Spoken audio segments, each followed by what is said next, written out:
wondering why nothing excites you lately, why you can't name a burning desire and much less manifest one, I want to offer you a simple truth. Of course you don't feel clear. You're in survival mode. And when you're in survival mode, your energy is tuned not to dreaming and desires, but to managing and being safe, focusing on the things that need to be done to get through the day. And from that state of being, even your biggest desire can feel flat, distant, like it lacks vibrational oomph. Well, if that feels like you, then this video is for you, because I am sharing with you 5 vibrational prompts to help you shift energetically out of the survival state. We're going to talk about how to shift your attention, your energy, and your nervous system out of that maintenance frequency and into something more fertile, an energetic state where inspiration has a place to land. Hi, my name is Allison, and I'm here to help you create the life you desire to experience. And if after watching this video it resonated with you, I would greatly appreciate a like and subscribe. So there are 2 things at work when we're in survival mode. And the first thing is, your egoic mind is going to immediately reject the idea that you're in survival mode because it thinks, well, I'm not fleeing a war-torn country. I'm not trying to get out of an abusive relationship. I'm not trying to work 2 jobs to keep a roof over my head. A lot of times people immediately think survival mode means panic, high anxiety, major crisis. But survival mode can look very calm and quiet. It's not always about chaos. Sometimes it's about waking up tired, running on autopilot, doing always what's expected. It's going through the motions because you think you have to. It's working a job you don't like because you've got bills to pay. And in that loop, there's no room for creativity or desire or inspiration. Winston Churchill once said, "Fear is a reaction. Courage is a decision." And most people don't realize that survival mode is living in reaction. They're not choosing what they want. They're living in reaction to what feels risky. And I want to be clear, this is not a flaw or a judgment.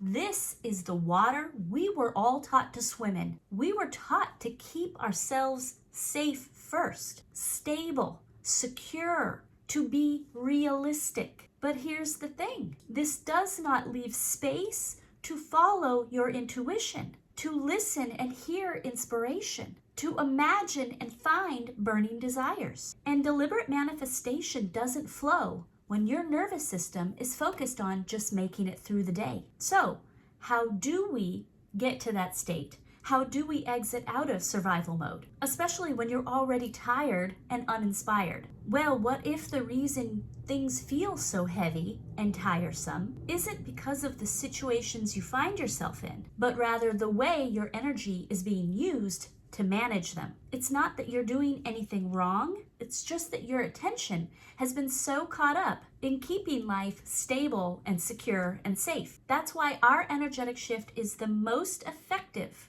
when we change where our attention goes. There's a great quote by Frederick Dodson that I love. And he says, "What you are looking at is looking at you." And what that means is your attention is not passive. Every time you focus on something, you are feeding your subconscious. You're telling your nervous system, this matters. Therefore, what you focus on expands.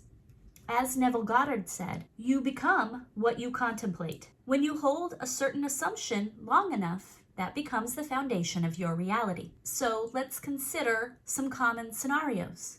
Most people say, "Oh, I'm just watching the news," or "I'm just listening to people gossip." We scroll through our feeds, we watch things, and we think, "I'm not actively participating, so it's okay." Most struggling manifestors think when they're observing something, it's like they're watching a movie. But in reality, we create with our vibration. And where we place our attention is where that vibration flows. And how do we know this to be true?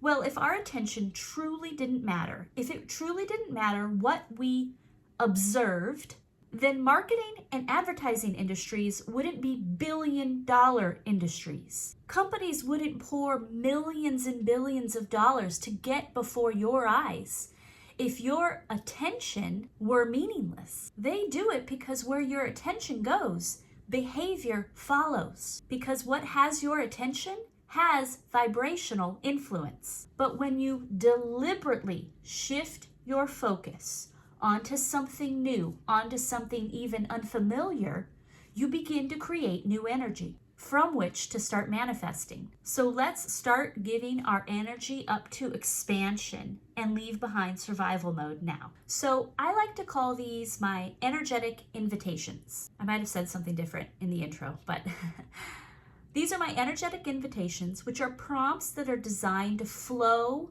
your energy out of survival mode, even for just a few minutes, but they will help focus your vibration into a more open and expansive energy. They will allow for a more receptive state of being. It's about creating separation from our constant survival maintenance energy and create a space where intuition, synchronicity, and inspiration can thrive. Okay, let's get started. One of the fastest ways to tell our nervous system that we're not stuck anymore is to physically move to a new space. When you've been looping in the same environment day after day, your energy gets tied to it. Your body and subconscious associate the sights and sounds with survival mode energy. By stepping into a new space, like a quiet coffee shop, a local park, or even a different room, creates a subtle pattern interruption. Can you challenge yourself to try a new space? Because different spaces opens your energy up to different possibilities.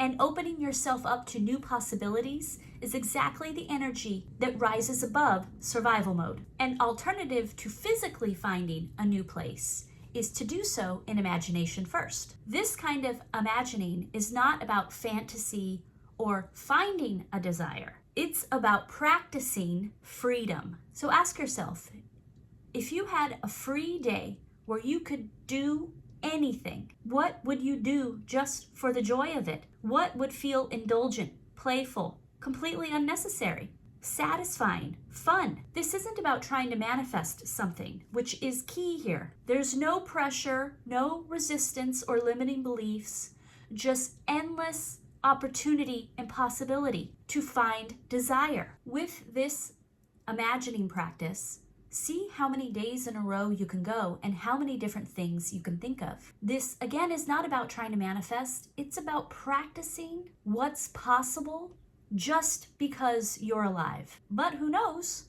Once you've tapped into this vibration, it can be that life will meet you there. Number 3, when you've been in survival mode for so long, even small changes can feel risky and uncomfortable. That is why the ego pushes for routine. It equates predictability with safety. So this might sound like a really odd suggestion, but can you try to say yes to something that is mildly inconvenient? Think about the thing that you usually talk yourself out of. A group invite, a chance to volunteer, a neighborhood gathering, a free event in the park. Try saying yes just once, even if you really don't feel like doing it. I do this one often enough because I am deeply a creature of habit. And right up to the moment that I'm doing it, oftentimes I can feel like I really don't want to do this. And then every single time, it's fine. It's great. I end up having a good time. This is what starts to build our capacity for expansion. And who knows, when you're busy stepping into this different and unusual and mildly inconvenient energy, something wonderful might step in to meet you. Number 4, is there an activity that keeps showing up again and again? For some reason, you keep noticing the new yoga studio that just opened. People keep telling you about this certain podcast. You came across a flyer for a class you've never considered. These repetitive signals are signs that your vibration is primed and ready for something new, even if your egoic mind hasn't caught up to it yet. But saying yes to these quiet cues shows you have a capacity to say yes to your intuition. This is how you build your intuition. You're stepping into responsive action and out of reactive autopilot. This tells your nervous system we are safe to be led by something other than stress. And lastly, Walk without a destination. This is so easy. And oftentimes, the things that are so easy to do are just as easy to not do. Just step outside and start walking around the block, on your lunch break, after dinner, in your neighborhood, or go to some pretty place in your area. Notice the flowers, the birds, the cracks in the sidewalk, how your feet feel stable beneath you. I'm not particularly keen on sitting and meditating, but walking meditation feels really good.